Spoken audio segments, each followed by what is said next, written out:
I saw God standing on the other side of the lake. I always thought that you were kind of special. You see him? Who? God. We have Oscar-winning actress Mira Sorvino joining us. What a sweet movie coming right into Easter weekend. Mira, what drew you to this role? I just thought it was a very beautiful story. I thought that the faith of the little girl was so pure and true. And, even though it's a faith-based movie, I don't think it's very preachy. It's just open and loving. And it's all about, the risen Christ and risen people. So as a Christian, I found it super appealing and innocent and darling and lovely. Mom, it really was God. Speaking of miracles, can you think of something that's happened in your life that made you believe in miracles? I don't know if I would call it a miracle, but I would say an answered prayer, I guess.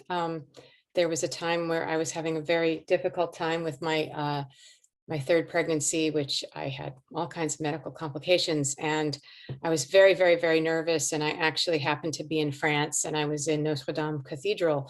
And I was just praying and praying and crying because I was so worried that I would, lose the baby. And all of a sudden I had this enormous feeling like God was holding me in the palm of his hands.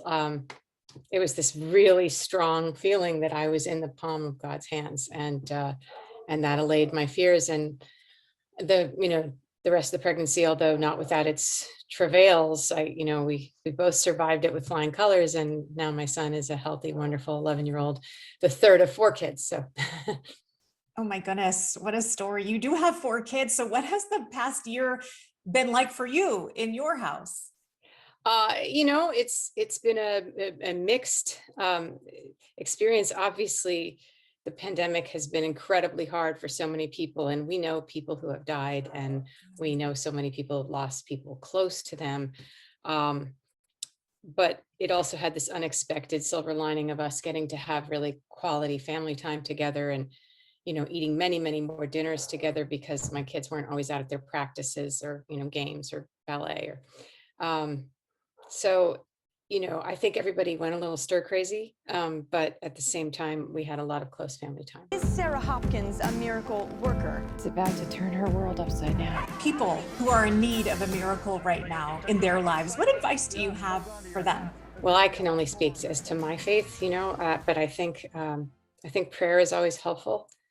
I think prayer is helpful, and reaching out to people you love, because you never know where the source of help is going to come from, not to keep your problems to yourself, to reach out and realize that there's this whole extended world out there of people who love you and want to help you.